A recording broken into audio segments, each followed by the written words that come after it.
அனைத்து நண்பர்களுக்கும் பிறைசூடன் சார்பாக அன்பான வணக்கங்கள். இந்த வீடியோ பிடித்திருந்தால் லைக் பண்ணுங்கள், ஷேர் பண்ணுங்கள், கமெண்ட் பண்ணுங்கள், மறக்காமல் சப்ஸ்கிரைப் பண்ணுங்கள். வாங்க வீடியோ பார்ப்போம். சுக்கிர பெயர்ச்சி பலன்கள் 2024 எப்படி இருக்க போகிறது என்று நாம் பார்க்க போகிறோம். சுக்கிரன் என்றால் காதல் நாயகன், கலத்தர காரகன், சுகபோகங்களின் அதிபதி. மீனராசியில் உச்சம் பெறும் சுக்கிரனின் ராகுவுடன் இணைவதால் சிறப்பம்சம்தான். 18 ஆண்டுகளுக்கு பிறகு மீனராசியில் பயணம் செய்யும் ராகுவுடன் உச்சம் பெறும் சுக்கிரன் இணைவது ஒரு சில ராசிக்காரங்களுக்கு கோடீஸ்வர யோகத்தை கொடுக்க போகுது. சில ராசிக்காரவங்க விபரீத ராஜயோகத்தால் பணமழையில் நனைய போகிறாங்க. சுக்கிரன் சுகபோகங்களின் அதிபதி. சுக்கிரன் என்றால் இன்பம், மனித வாழ்க்கையில் அன்பு, பாசம், காதல் ஆகிய 3 இன்பங்களை அளிக்கக்கூடியவர். சுக்கிரன் சிற்றின்பம், திருமணம் முதலான சுகத்தை ஆணுக்கு அளிப்பவர். அதே போல பெண்களுக்கு நளினத்தன்மையும் அழகான தோற்றம், கவர்ச்சி, வீரிய சக்தி, அறிவாற்றல், மனசுக்கு இசைந்த கணவனை அடையும் தகுதியையும் சுகபோகங்களின் திளைத்து மகிழும் ஆற்றலையும் வழங்குவார். சுக்கிரன் மனைவி யோகம் தருபவர். ஆணுக்கு மனைவியை பற்றியும் பெண்ணுக்கு மன வாழ்க்கையை பற்றியும் சொல்லுகின்றவர். ஆகையால் சுக்கிரன் நமது ஜாதக கட்டத்தில் நல்ல யோக அம்சத்துடன் இருக்கிறது அவசியங்க. இவருடைய தசாகாலமான 20 வருஷத்தில் மிகப்பெரிய ராஜயோக பலன்கள்லாம் உண்டாக போகுது. ஒருவரின் ஜாதகத்தில் சுக்கிரன் சனி சேர்க்கை பெற்றிருந்தால் அது கோடீஸ்வர யோகமாக உங்களுக்கு அமையும். சுக்கிரன் ஒருவருக்கு நல்ல நிலையில் இருந்தால் வசதியான மனைவி அமைவார், நன்றாக சம்பாதிக்கும் மனைவி அமைவார். ஆடம்பரத்துக்கும் அழகியலுக்கும் காரணகர்த்தாவான சுக்கிரன் ஒரு ராசியிலிருந்து மற்றொரு ராசிக்கு மாதம் ஒரு முறை இடம்பெயர்வார். சுக்கிரன் சுகபோகங்களின் அதிபதி. கலத்தரகாரகன் சுக்கிரன் வாழ்க்கை துணையை அமைத்து கொடுப்பவர். ஆகையால் சுக்கிரன் நமது சாதக கட்டத்தில் நல்ல யோக அம்சத்துடன் இருக்கிறது அவசியம். சுக்கிரன் ரிஷபம், துலாம் ஆகிய ராசிகளில் ஆட்சி பெற்று அமரும்போது, மீன ராசியில் உச்சம் பெறும்போதும் மாளவியா யோகம் எனப்படும் ராஜயோகத்தை தரப்போகிறார். இந்த சுக்கிர பெயர்ச்சி யாருக்கு எப்படி இருக்க போகிறது என்று நாம் பார்க்க போகிறோம்.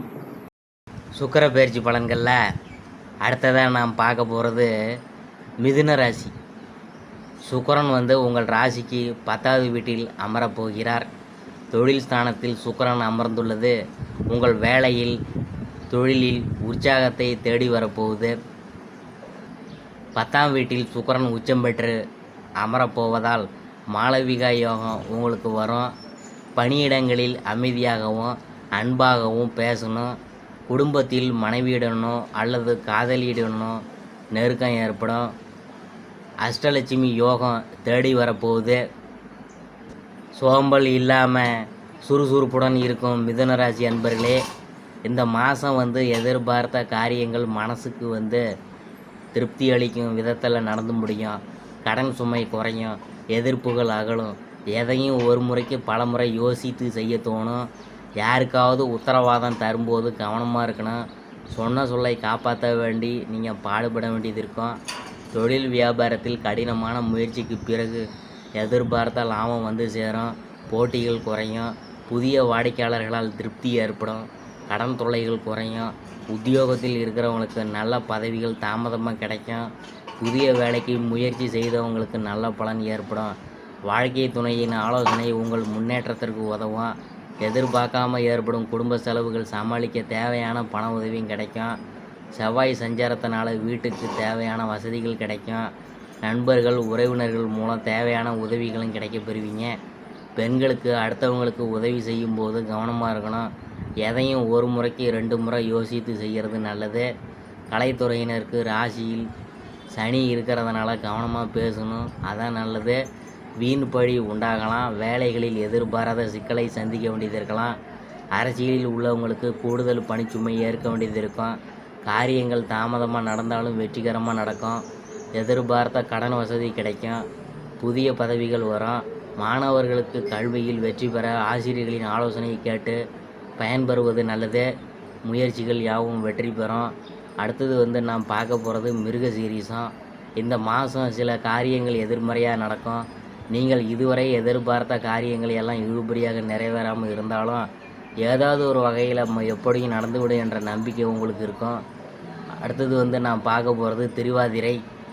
இந்த மாதம் பழகும் மனிதர்களின் வார்த்தைகளை நம்புவதா வேணாமா என்ற சமயத்தில் உங்களுக்கு சந்தேகம்லாம் ஏற்படலாம். ராகு சஞ்சாரத்தினால வாழ்க்கையில் பிடிப்பும் ஆர்வமும் இல்லாமல் சலிப்பை உண்டாக்கினாலும் ராசிநாதன் பலத்தினால் பாதிப்பை உண்டாக்காமல் காப்பாற்றி வருவார். இனிப்பும் கசப்பும் மாறி மாறி இன்றைய பலன்கள் இருக்கும்.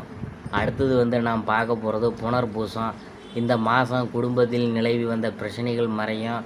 சிலருக்கு திருமணம் மற்றும் சுப நிகழ்ச்சிகள் நடப்பதில் தாமதம் ஏற்படும். யாருக்கும் வாக்கு கொடுக்கும் முன்னாடி ஆலோசனை செய்து கொள்ளணும். பரிகாரம் என்னன்னு பார்க்கும்பொழுது புதன்கிழமையில் நவகிரகத்தில் புதனை நெய் தீபம் ஏற்றி வணங்க எல்லா நன்மைகளும் உண்டாகும். கல்வியில் வெற்றி கிடைக்கும். சந்திராஷ்டம தினங்கள் 3, 4, 30. அதிர்ஷ்டமான தினங்கள் 23, 24, 25.